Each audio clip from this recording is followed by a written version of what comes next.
Chers amis, voici l'histoire d'un berger, contée par Jean Giono, dans une nouvelle écrite dans l'intention de faire aimer les arbres, et qui passionna tellement les lecteurs qu'elle finit par passer pour une histoire vraie. En ce temps-là, cette région ne connaissait pas le tourisme, et les villages perchés sur les flancs du mont Ventoux n'abritaient que de pauvres paysans, subsistant difficilement dans cette région austère. Certains de ces villages avaient même dû être abandonnés, faute de ressources suffisantes, et tout particulièrement par manque d'eau. Ce berger solitaire était un des derniers habitants de ces coteaux désolés. Cette nouvelle intitulée « L'homme qui plantait des arbres » m'a beaucoup touchée, car elle entre en résonance avec des problématiques actuelles sur la préservation de la nature et le changement climatique. J'ai eu envie d'en extraire un résumé suffisamment succinct pour rester dans le temps du format habituel de mes audios. Et je vous invite fortement à vous procurer l'ouvrage original, édition illustrée par Olivier Desvaux, dans la collection Gallimard Jeunesse. Giono raconte: J'avais entrepris un été de faire une grande randonnée en solitaire dans cette belle contrée des Alpes de Haute-Provence. Et lors d'une étape un peu plus longue, je vins à manquer d'eau et je dus marcher de longues heures avant de découvrir une petite maison rustique habitée par un berger solitaire. L'homme accepta ma demande de remplir ma gourde à l'eau fraîche de son puits.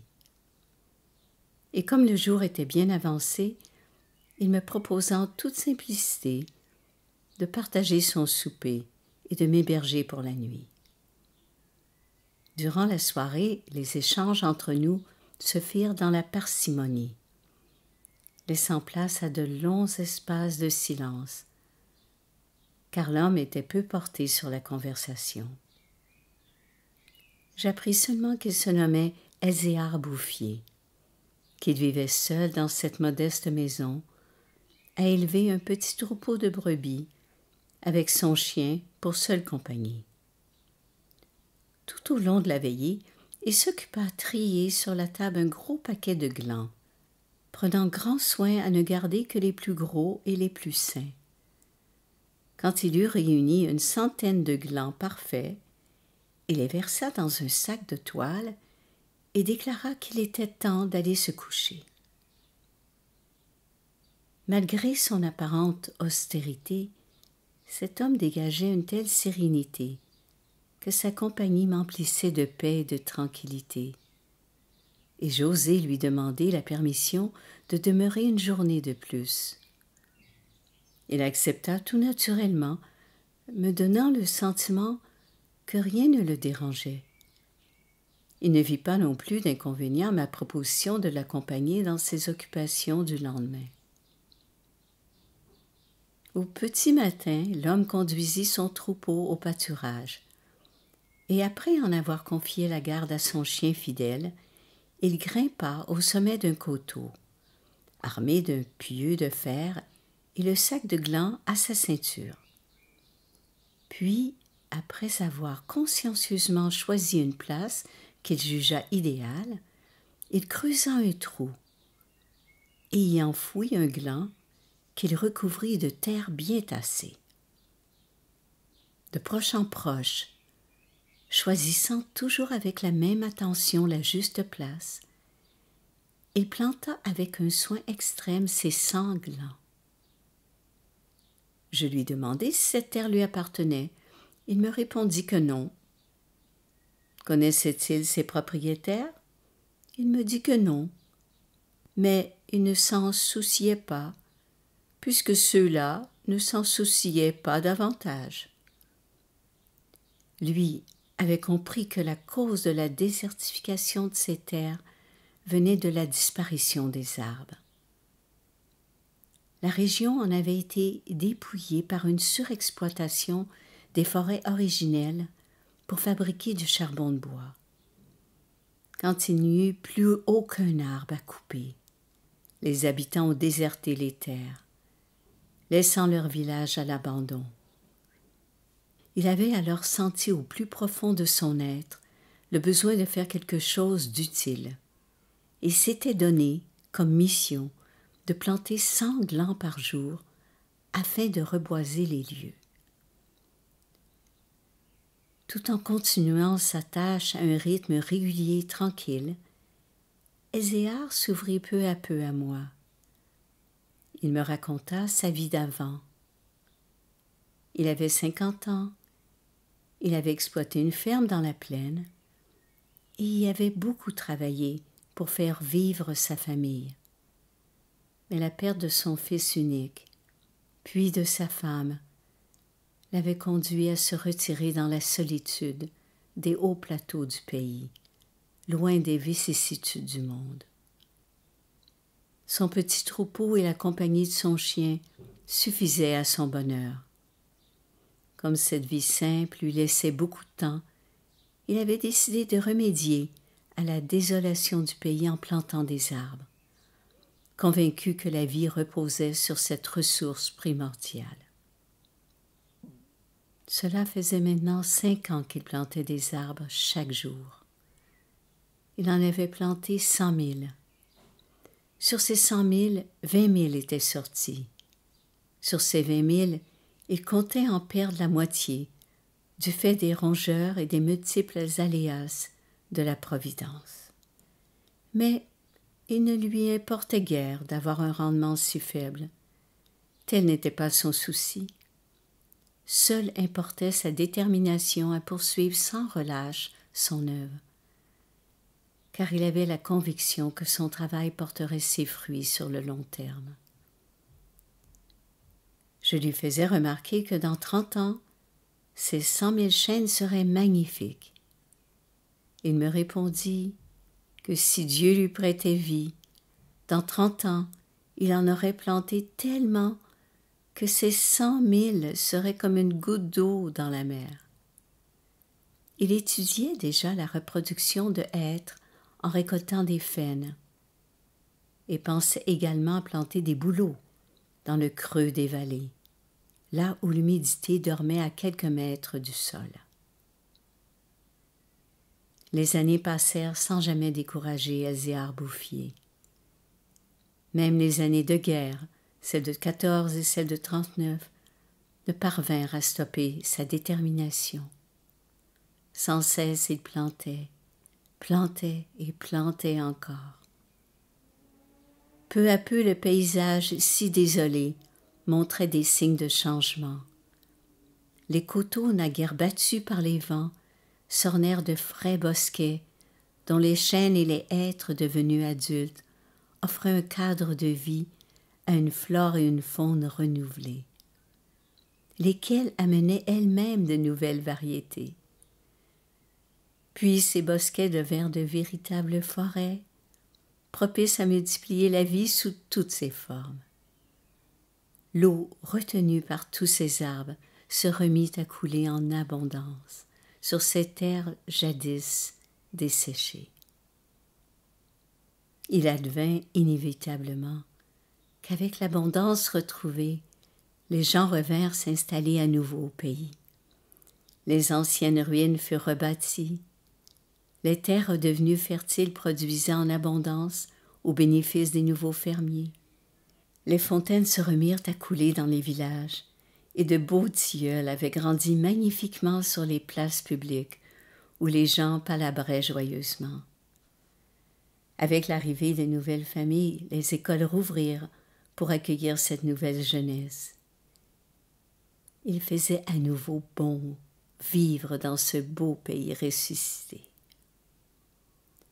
Cependant, personne ne s'interrogeait sur l'origine de la métamorphose du pays, et beaucoup considéraient que cela tenait simplement du miracle. Car en vérité, personne n'aurait imaginé qu'un seul homme pouvait en être l'auteur. D'ailleurs, seuls quelques rares anciens connaissaient l'existence d'Ézéar Bouffier. Et pour cause, Celui-ci n'était jamais sorti de sa solitude. Il ne cherchait pas à se faire connaître, et encore moins à faire savoir au monde ce qu'il avait entrepris durant toutes ces années. D'ailleurs, comme il plantait toujours plus loin, les allers-retours depuis sa maison le fatiguaient tant qu'il se construisit une masure encore plus modeste pour être au plus près de ses plantations, renforçant davantage sa solitude, devenue si totale qu'à la fin de sa vie, il avait perdu l'habitude de parler. Toutes ces années de guerre m'avaient empêché de revoir Elzéar, et j'eus bien du mal à le retrouver lorsque je me décidai à revenir au pays pour le rencontrer à nouveau. Je fus tout d'abord ébloui par la transformation du paysage, que j'avais connu si austère et quasiment désertique. La vie était revenue, et l'on sentait le bonheur fleurir dans chaque demeure. Ayant retrouvé mon ami, je ne fus pas surpris de le voir inchangé dans sa simplicité et sa modestie. Il avait toujours la même détermination à planter des arbres. Il n'éprouvait aucun orgueil à constater le résultat de ses longues années d'efforts. Tout cela lui paraissait naturel. Il ne recherchait aucune reconnaissance de ceux qui profitaient aujourd'hui de son œuvre. Ayant un ami capitaine forestier, il me sembla judicieux de le faire venir dans cette contrée pour étudier la vivacité particulière de ces forêts et de lui révéler ce que je connaissais de l'histoire de cette transformation. Il eut tout d'abord peine à me croire, mais lorsque je lui présentai Zéar Bouffier, il ne put que s'incliner devant cet homme qui avait une telle expertise des arbres et fit remonter l'information auprès de son administration. C'est ainsi que Zéar Bouffier fut révélé au monde et reconnu dans son œuvre. Il était devenu l'homme qui plantait des arbres. Cette histoire est très touchante par son intemporalité. Qu'elle s'inscrive au début du XXe siècle, au temps où l'on ne se préoccupait pas encore de biodiversité et de réchauffement climatique, ne change rien à sa portée symbolique. J'y vois plusieurs paraboles. Tout d'abord, l'homme a de tout temps porté atteinte à la nature pour satisfaire ses besoins. Cela répond à une loi de la nature que de trouver dans son environnement les ressources nécessaires à la vie. Tout tient à un juste équilibre entre les prélèvements et la reconstitution des réserves, ce que l'homme moderne a oublié. Deuxièmement, malgré l'acharnement de l'homme à en tirer toujours plus, la nature est incroyablement résiliente, à condition toutefois de lui laisser le temps de se reconstruire. On en a vu un exemple récent avec le confinement, où l'on a vu en quelques semaines l'herbe repoussant les pavés des routes. Troisièmement, le temps ne compte pas. Selon moi, il est intimement lié à l'éternité. C'est l'homme, dont la vie est si éphémère, qui en fait une notion primordiale, ce dont la nature ne se soucie nullement. La terre continuera de tourner longtemps après que l'homme aura disparu. Quatrièmement, la persévérance peut avoir raison de beaucoup de choses, quoi que l'on fasse. Si l'on persévère et que l'on ne soit pas pressé, on peut être capable de parvenir à ses objectifs. Elzéar ne s'est pas découragé. Il a continué sans relâche et sans se presser. Pour lui, le temps n'existait pas. Il avait toute la vie devant lui. Enfin, on voit chez lui une foi inébranlable dans sa conviction qu'il pouvait avoir une action sur le rétablissement de son environnement. Il ne s'est pas inscrit dans une échelle de potentiel en se disant que son action isolée ne servirait à rien. Il a été comme le colibri qui transporte sans relâche une goutte d'eau dans son bec pour éteindre l'incendie de la forêt. Pour ma part, je partage cette même conviction, que chacun, à son niveau, est capable d'apporter sa contribution, si minime soit-elle, à changer le monde. Et j'ajouterai que de toutes les actions utiles au changement, il en est une qui me paraît essentielle. C'est celle de développer sa capacité à aimer, aimer les gens, aimer la nature, aimer sans attente, dans le simple amour de la vie sous toutes ses formes. Elzéar a toute sa vie semé des graines d'arbres.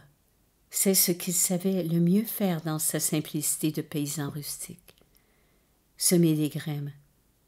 Quoi de plus beau puisque la vie naît de graines?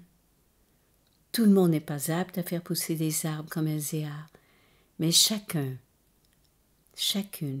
peut semer autour de lui et d'elle des graines d'amour pour rendre notre vie et celle des autres plus harmonieuses. Je nous souhaite de travailler au développement de cet amour qui est présent en chacune de nous. À bientôt.